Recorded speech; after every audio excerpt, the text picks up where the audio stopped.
우리 예쁨과 함께 인사합니다. 예수님 부활하셨습니다. 다시 한번 인사할까요? 우리 예수님이 부활하셨습니다. 한 번 더 인사합니다. 우리는 축복받은 하나님의 자녀입니다. 한 번 더 인사합니다. 오직 성령으로 충만함을 받읍시다.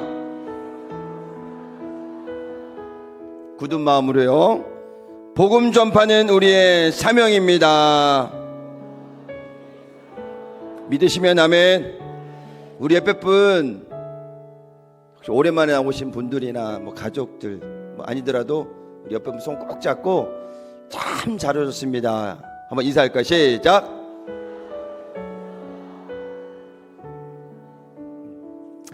참 잘 오셨습니다. 우리가 고백했던 대로 2000년 전 십자가를 짊어졌던 그 주님께서 성경의 약속의 말씀대로 사흘 만에 부활하셨습니다. 오늘 새벽이죠. 우리 오늘은 부활절 예배를 드리면서 고난주간을 지나왔고요. 오늘 부활절을 맞이해서 정말 우리 안에 부활의 신앙, 부활의 능력이 있는지를 오늘 예배를 통해서 한번 다시 점검해 보시고 이 부활의 능력으로 한 해를 승리하시기를 주의 이름으로 축원을 드립니다. 우리 제목을 함께 따라하겠습니다. 부활의 첫 열매가 되신 예수님, 부활의 첫 열매가 되신 예수님.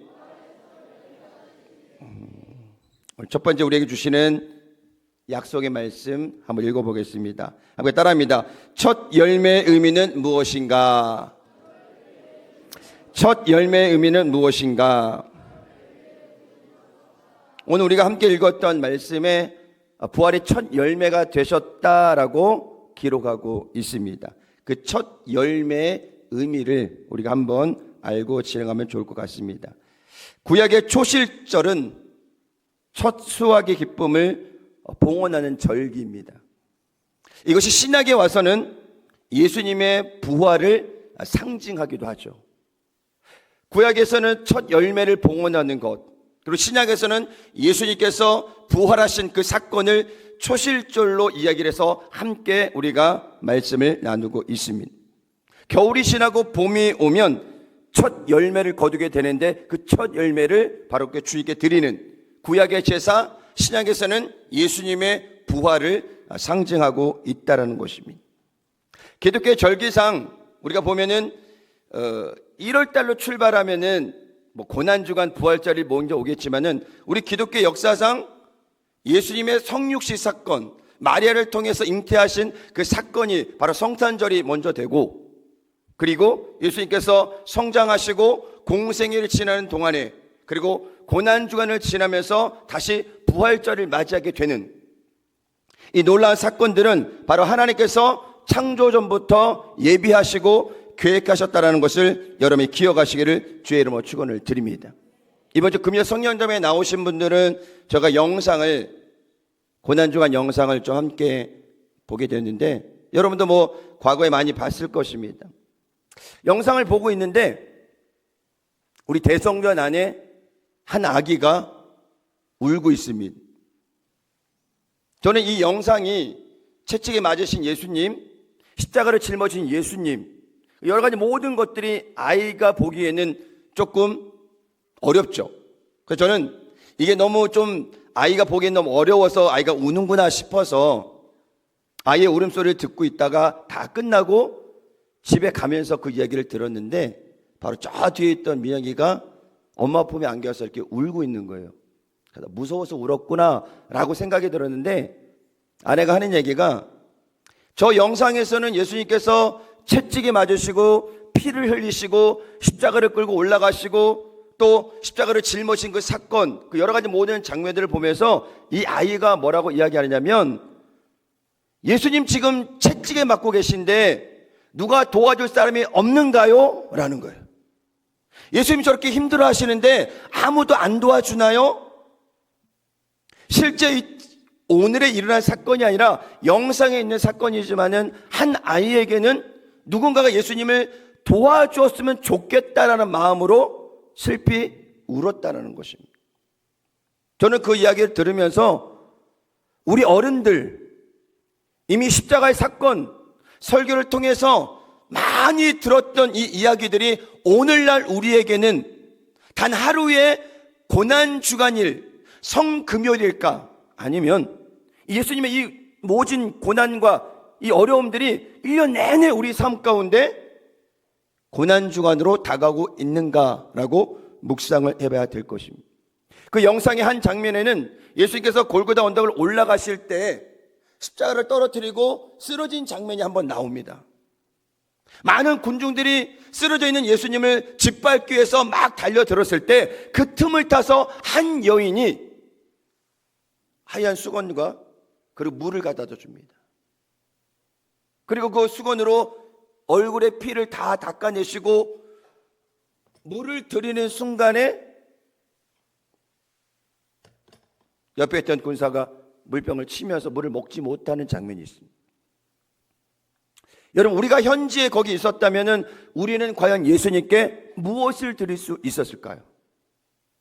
이 2000년이 지난 지금 우리가 부활절을 매년 1년에 한 번씩 이렇게 맞이하면서 과연 우리는 오늘 주님께 드릴 수 있는 것이 무엇일까라는 것을 묵상하는 것이 고난주간이고 부활주일입니다. 고난주간 막 슬피 울었다가 부활절 되면 계란 딱 깨면서 모든 것이 다 날아가 버리고 부활절 오늘 하루 지나고 나면 내일 다시 또 평일이 되는 그런 삶이 아니라 고난주간도 365일이요 부활주일도 365일이요 10월달에 11월달에 추수감사절도 항상 우리 마음 가운데 고백되어진다는 사실을 기억하시기를 주의 이름으로 축원을 드립니다. 2000년 전 이야기라 어쩌면 우리하고 좀 거리가 먼 것 같아요. 그 시대 사람도 아니고 우리는 이 성경을 통해서만 예수님의 고난과 부활을 알게 되는데 과연 이 사건이, 이 이야기가 우리에게 얼마만큼 다가오고 있는지를 우리가 다시 한번 생각해 봐야 되는 것입니다. 고린도전서 15장 19절은 이렇게 이야기하고 있는데 우리 큰 소리로 함께 읽어볼까요? 시작. 만일 그리스도 안에서 우리가 바라는 것이 다만 이 세상의 삶뿐이면 모든 사람 가운데 우리가 더욱 불쌍한 맞죠, 여러분? 예수님의 부활을 우리가 알지 못하고 믿지 못하고 경험하지 못하고 그 부활이 없었다면 우리는 세상 가운데서 가장 슬픈 사람들이에요. 예수님을 믿고 있다는 것, 하나님의 자녀가 되었다는 것, 부활의 소망이 있다는 것, 이것만큼 큰 소망이 없다라는 거예요. 예수님을 알지 못하는 사람들은 그냥 인생 살다가 때가 되면 죽는 거예요. 다시 만나지 못하기 때문에 곡합니다. 그게 마지막으로 생각을 해요. 근데 여러분, 마지막이 아닙니다. 우리 모두는 다 죽게 돼요. 때가 되면 주님 부르십니다. 그 더 중요한 거는 주님이 이 땅에 오실 때 죽은 자가 먼저 일어나고 산자가 주님을 영접하게 되는 놀라운 역사가 일어나게 되는데 우리가 늘 어려서부터 알고 있었던 천국과 지옥이 있는가라는 이야기를 많이 합니다. 코미디 피로나 뉴스나 어떤 대화 중에도 천국에 가라고 이야기하지 지옥에 가라고 얘기하지 않습니다. 우리가 지옥을 지금 경험하지 못하고 있지만 여러분 반드시 천국과 지옥은 있다라는 거예요. 그럼 오늘 우리는 무엇이냐? 부활의 참된 소망을 가지고 살아가야 되는 거예요. 이 땅이 다가 아닙니다. 길어야 100년입니다. 근데 그 100년조차도 여러분 건강하게 못 살잖아요. 정말 건강하게는 50대, 60대까지는 건강하게 살아요. 활동도 왕성하게 하고요. 그러나 60대 지나고 70대가 되면요 몸도 약해지고 힘들어지면서 병원에 가는 횟수가 많아지고 수술받는 횟수가 많아지게 되고 그래서 나의 연약함이 깨달아지게 되면서 이제 내 인생은 여기서 마무리되는 건가? 세상은 그렇게 이야기할 수 있지만 우리 그리스도인들은 뭐요? 부활의 참 소망이 있다는 사실을 기억하시기를 주의 이름으로 축원을 드리민. 그렇게 초실절은 하나님께서 애굽에서 해방시켜 준 것을 감사하며 첫 열매를 하나님께 드렸던 제사였다는 것입니다.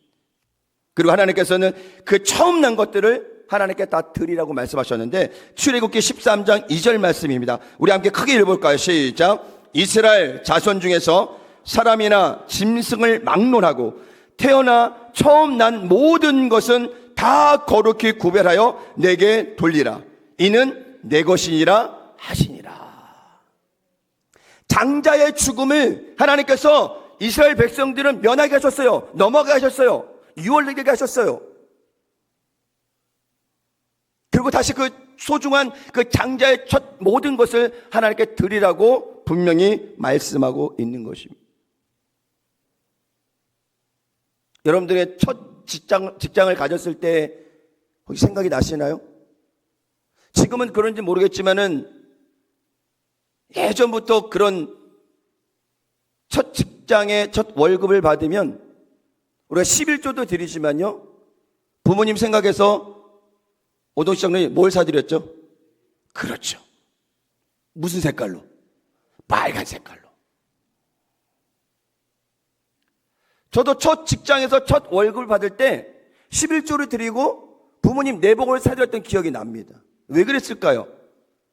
어떤 분들은 첫 월급을, 청년들 중에서도 어렵게 기도하고 취직을 해가지고 첫 월급을 받았는데 그 첫 월급을 통째로 주님께 드리는 청년들도 있다라는 거예요. 여러분, 하나님은 금액을 보시는 것이 아니라 마음의 중심을 보시는 거예요. 자식이 사온 첫 월급의 그 내복이 부모님의 입장에서는 마음에 들건 들지 않건 그런 상관없이 그 아들이, 그 자녀가 부모를 생각해서 첫 월급을 받아서 빨간 내복을 사와서 드리는 그 모습이 얼마나 부모님은 기뻤을까요? 바로 오늘 하나님께서 그 마음을 갖고 계신다는 거예요. 그래서 우리가 물질의 주인이신 하나님, 그 하나님을 고백하며 나아가는 그게 뭐예요? 11조라는 거예요. 11조. 근데 여러분, 100만 원 월급 받을 때 10만 원 내는 거는 좀 덜 저기 한다고 해요, 사람들이. 근데 갑자기 1억을 받았는데 1000만 원을 내는 거는 그건 좀 아깝다 그래요. 왜 그럴까요? 금액이 커지니까. 이미 하나님께서는 많은 거 주셨어요.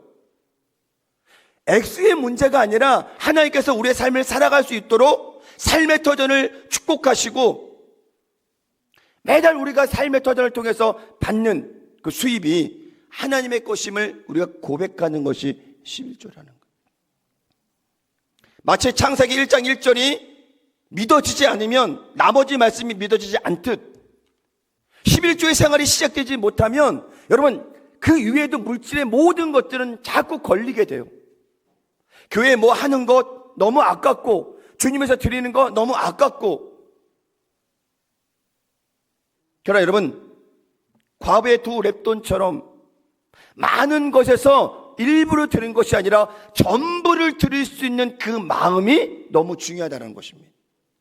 저는 여러분들 드릴 것이 없다 할지라도 여러분의 마음을, 중심을 하나님께 드리는 귀한 삶이 되시기를 주의 이름으로 축원을 드립니다. 오늘 우리는 부활절을 맞아서 하나의 형식적인 모습이 아닌 내 삶의 부활을 선포하며 우리 안에 부활의 신앙이 회복되어서 담대히 부활의 복음을 전할 수 있는 귀한 삶이 되시기를 주의 이름으로 축원을 드립니다. 여러분, 우리가 잠깐 있다 가는 세상이에요. 말씀드렸듯이 그 나그네 인생이라고 그랬잖아요. 오래 있지 못합니다. 100세도 장수야 백수지요. 저희 어머니처럼 짧게 사시는 분은 68세도 가시는 거예요. 언제 주님이 부르실지 모르지만은 부르신 그날까지 우리가 해야 될 것은 무엇이냐? 부활의 참된 소망을 가지고 열심히 살아가는 거예요. 절대 긍정과 절대 감사로 살아가야 된다는 사실을 기억하시기를 주의 이름으로 축원을 드립니다. 두 번째는 함께 따라합니다. 부활의 생명을 얻은 그리스도인. 누가 부활의 생명을 얻었어요? 우리가 얻었다라는 거예요. 여러분, 부활을 믿으십니까? 여러분, 이 신앙이 없으면요 정말 살아가기가 쉽지가 않아요. 왜? 우리 인생이 끝나면 다시 뭐가 없으니까. 여러분, 반드시 부활은 있습니다. 그 부활을 누가 보여주신 거예요? 예수님께서 보여주신 거예요. 그게 오늘 고린도서 말씀에 뭐라고 했어요? 부활의 첫 첫 열매가 되신 예수님. 예수님이 부활하셨기 때문에 우리도 뭐요? 부활이 있는 거예요. 그리고 영원한 삶을 살아가게 된다는 사실을 기억하시기를 바랍니다. 그러니 영원한 삶 가운데 우리 인생의 100년, 90년, 80년은 정말 짧은 인생이에요. 이만한 전밖에 안 돼. 왜? 나중에 삶은 영원하니까. 그런 부활의 소망으로 하루하루를 살아가시기를 예수님의 이름으로 축원을 드립니다. 고린도서 15장 21절은 말씀합니다. 함께 읽겠습니다. 사망이 한 사람으로 말미암았으니 죽은 자의 부활도 한 사람으로 말미암는도다. 여기서 이야기하는 사망이 누구예요? 바로 에덴 동산에 아담과 하와가 저질렀던 죄에 의해서 이 땅에 뭐예요? 죄가 들어왔고 죽음이라는 것이 들어왔어요. 근데 그 한 사람, 후자의 한 사람은 누구예요? 예수님. 그 예수님이 영원한 죽음을 다 이기시고 영원한 삶으로 우리를 인도하셨다는 것을 여러분이 기억하시기를 주의 이름으로 축원을 드립니다. 로마서 5장 12절의 말씀입니다. 함께 읽겠습니다. 시작. 그러므로 한 사람으로 말미암아 죄가 세상에 들어오고 죄로 말미암아 사망에 들어왔습니다. 이와 같이 모든 사람이 죄를 지었으므로 사망이 모든 사람에게 이르렀느니라.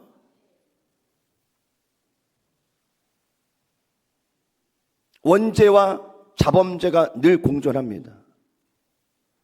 아담과 하와가 지었던, 에덴 지었던 그 죄가 바로 원죄인 거예요. 그래서 사람은 태어나면서 그 원죄를 갖고 태어나요. 그 여러분, 아기들이 가르쳐 주지 않아도요, 거짓말해요, 미워해요, 화를 내요. 여러분들이 가르쳐 주셨나요? 화를 내라고? 그 마음가운데 이미 뭐요? 그 원죄에 있는 욕심 부리고 거짓말하고 화를 내고 시기하고 질투하고 분을 내고, 이게 아이들에게도 동일하게 있다라는 거예요. 그게 원죄. 그리고 성장하면서 주변 환경 때문에 오는, 여러 가지 유혹 때문에 오는 자범죄, 스스로 짓는 죄가 계속 있게 되는 것입니다. 여러분, 우리가 매일 저녁에 들어가서 씻는 것처럼 우리가 매일매일 회개하지 아니하면 어떻게 되는 거예요? 쌓이는 거예요. 나중에 쌓이면 여러분 닦아내기 힘듭니다.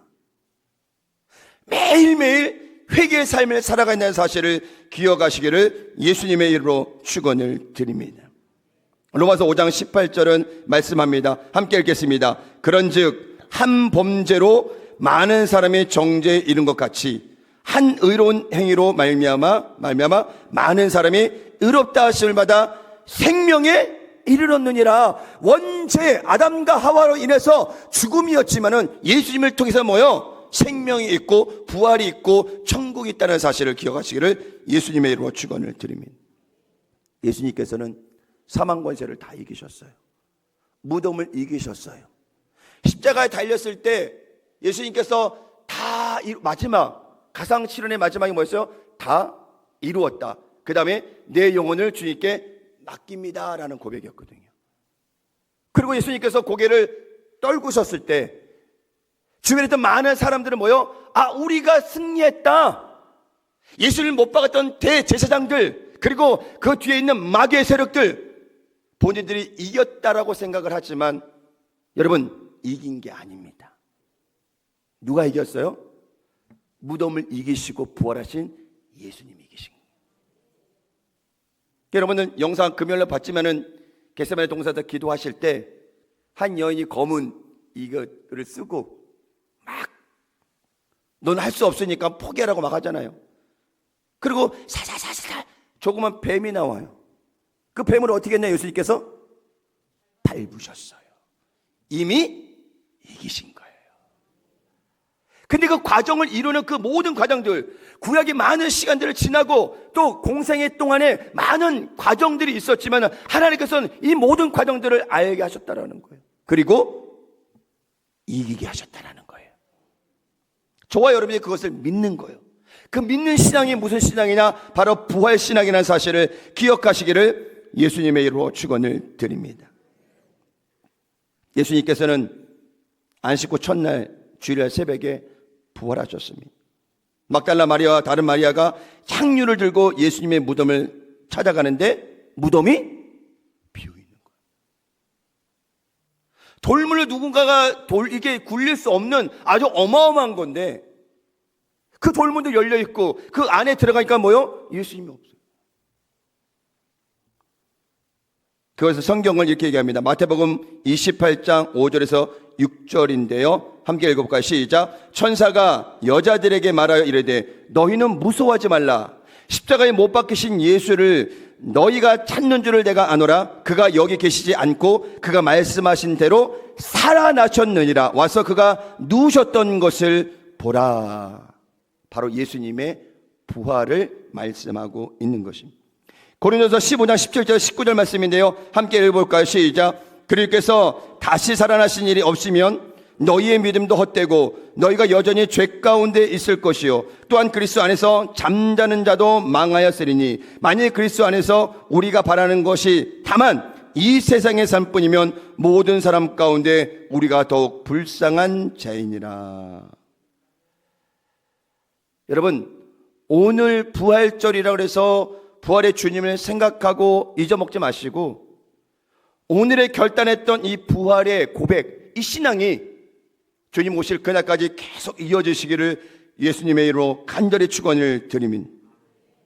부활하신 예수님께서 지금은 하나님 보좌 우편에 계시고 지금 이 시는 우리가 성령의 시대라고 하죠. 은혜의 시대라고 해요. 보혜사 성령님께서 예수님이 하셨던 그 마지막 사역들을 이제 우리 안에서 이루고 계시는 거예요. 그래서 우리가 이 앞에 붙여놓은 성령으로 충만을 받아라 이야기가 그냥 여러분 이쁘게 해놓으려고 붙여놓은 것이 아니라 정말 우리가 성령으로 충만하지 않으면 성령의 인도함 받기가 쉽지 않다라는 거예요.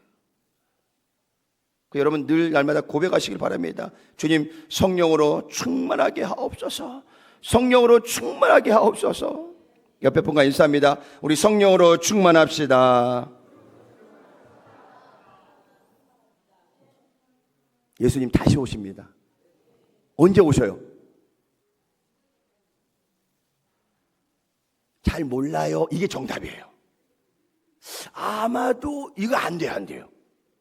자, 우리는 몰라. 하나님만 하시는 일이에요. 근데 우리 뭐 하고 있어요? 깨어 있어야 돼. 어떻게 해요? 눈 부릅뜨고. 자, 옆에 보세요. 눈 크게 뜨고. 우리 눈 크게 뜨고 기도합시다. 눈이 좀 작은 분들은 이쑤시개를 좀 넣어가지고 이렇게 뚝 펼쳐놓으시고 깨어 있는 것처럼 늘 이렇게 기도하시면서 그렇게 우리가 뭐요? 주님 오실 그날을 준비하는 거예요. 예수님은 신랑, 우리는 신부. 아멘? 이렇게 저까지 흰 가운을 입고 기다리세요, 항상. 천국문이 열렸을 때 다 들어가야 돼요. 두 사람이 맷돌을 돌리다가 한 사람 올라가고 한 사람 남아있는 것이 아니에요. 다 올라가야 돼요. 남아있으면 안 된답니다. 여러분, 옆에 특별히 가족들 이렇게 꽁꽁 묶고 계세요. 혹시나 이렇게 딸려 올라갈 수 있게. 여러분, 가족이라고 다 구원받지 않아요. 끝까지 믿음을 잘 지켜야 돼요. 변질되면 안 돼요. 오늘 집에 가시면 여러분들 가족들 다 이렇게 끈으로 다 묶으시고 주무세요. 아멘? 그래 내가 끌려고 할 때 다 올라가죠. 김종환 집사님 다 묶고 주무세요. 오늘부터. 혼자 올라가면 안 되니까. 그 믿음으로 깨어서 기도할 때 하나님께서 가정을 축복하시고 공동체를 축복하신다는 사실을 기억하시기를 주의 이름으로 축원을 드립니다. 데살로니가전서 4장 16절에서 17절 말씀인데요. 우리 크게 한번 선포해 볼까요? 시작. 주께서 호량과 천사장의 소리와 하나님의 나팔 소리로 친히 하늘로부터 강림하시니 그리스도 안에서 죽은 자들이 먼저 일어나고 그 후에 우리 살아남은 자들도 그들과 함께 구름 속으로 끌어올려 공중에서 주를 영접하게 하시니 그리하여 우리가 항상 주와 함께 있으리라. 믿으시면 아멘. 아멘. 주님 오실 때 우리가 다 들림 받는 거예요. 공중에서 주님을 만나고 주께서 이 세상을 다 심판하시고 주님과 함께 영원한 삶을 사는 거예요. 여러분 그때 가면요 전도 안 해도 돼. 제가 맨날 전도하라니까 여러분들 얼굴이 막 굳어갖고 막 언제까지 해야 돼요. 그럼 여러분 빨리 기도하세요. 주님 빨리 오시라고. 올라가면 이제 뭐요? 영원히 주님과 함께 찬양하는 거예요. 예배하는 거예요. 아무것도 안 해도 돼요. 슬플 일도 없고 곡할 일도 없어요. 결혼할 일도 없어요. 일할 일도 없어요. 부부싸움 할 일도 없어요. 얼마나 좋아요. 올라가서 주님과 함께 영원히. 그리 반대편에 있는 지옥에 있는 사람들 얼마나 슬퍼요.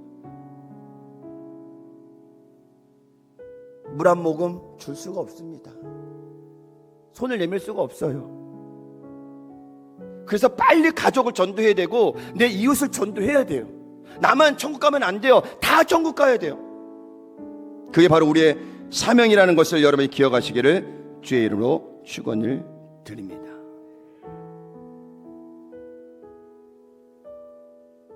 삶이 쉽지 않습니다, 여러분. 장남이 기도도 있었지만 나라도 너무 힘들고 우리 개인의 삶도 나라가 어두운 만큼 힘든 만큼 힘들어요. 쉽지가 않지. 이런 삶을 살아가면서 우리가 어떤 마음을 가져야 될까요? 학생들 공부하는 거 아마 가장 싫어할걸요? 좋아하는 친구도 있겠지만 대부분 다 공부하는 거 그렇게 좋아하는 친구들 없어요. 다 각자가 힘들고 어려워요. 여러분, 우리가 가져야 할 것은 부활의 참된 소망이라는 거예요. 부활의 첫 열매가 되신 그 예수님 바라보면서 절대 긍정과 절대 감사로 믿음으로 달려가는 거예요. 그리고 믿지 않는 많은 가족들, 우리 이웃들, 내 지인들 안타까운 마음 가지고 복음 전해야 돼요. 왜? 주님이 언제 오실지 모르니까. 만약 기약이 있다면, 날짜가 있다면 우리가 계산을 해서 전도되잖아요. 근데 언제 오실지 모른다니까요. 근데 아직까지 가족 구원이 안 됐어요. 내 옆 사람이 전도 안 됐어요. 여러분만 올라가실 거예요? 시간이 많지 않습니다, 여러분. 이 부활의 능력으로 담대히 복음 전하시고요. 1순위는 가족 전도, 2순위는 우리 주변의 이웃들 복음 전해서 함께 주님과 영원한 삶을 살 수 있는, 천국의 소망을 가질 수 있는 그런 삶이 되시기를 예수님의 이름으로 축원을 드립니다.